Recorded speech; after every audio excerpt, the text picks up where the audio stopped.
Selamat malam semuanya, masih di channel Dunia Filsafat, masih dalam pemikiran Gaston Bachelard. Kita akan membahas mengenai disebut dengan konsep dari Gaston Bachelard mengenai sejarah perkembangan pengetahuan. Jadi pengetahuan itu dianggap sebagai suatu perjalanan yang bersifat kontinu dari satu kebenaran, suatu perumusan ilmiah, kemudian akan selalu seperti itu, kontinuitas disebutnya, keberlanjutan.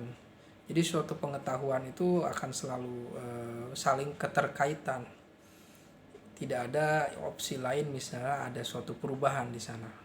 Tapi bagi Gaston Bachelard, perjalanan suatu pengetahuan itu adalah mengenai dialektika, mengenai suatu perubahan, suatu tesis atau ide yang saat itu mapan mengenai suatu pembenaran sains, mengenai pembenaran nilai, bisa saja terkoreksi atau menjadi sesuatu yang keliru.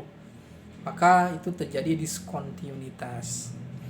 Misalnya sesuatu yang bersifat, misalnya kita memakai kompor minyak tanah saat itu sebagai sesuatu yang relevan, tapi ketika saat ini kita memakai kompor gas. Begitu juga saat itu kita pergi ke warnet untuk mengakses internet, membuka email, melihat YouTube. Tapi sekarang kita memiliki HP ada di genggaman kita sendiri.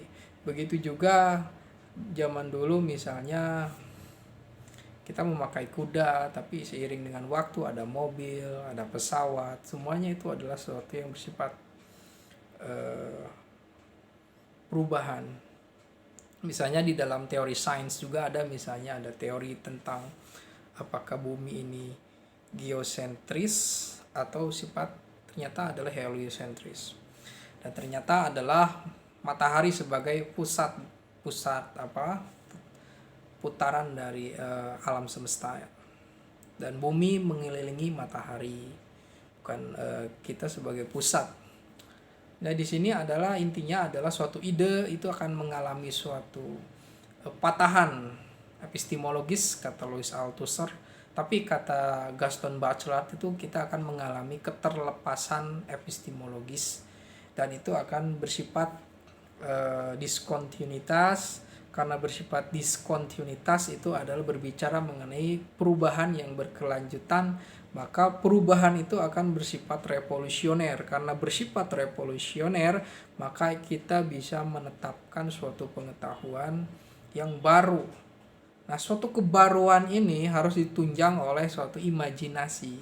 Tentu saja imajinasi ini menghidupkan suatu kehendak untuk menciptakan, sehingga memang relasi antara imajinasi ini lebih dekat kepada suatu kehendak terhadap sesuatu yang melampaui rasionalitas. Jadi ada segitiga di sini, kita berbicara mengenai rasionalitas. Lalu setelah rasionalitas ini terkait dengan kehendak ini berusaha untuk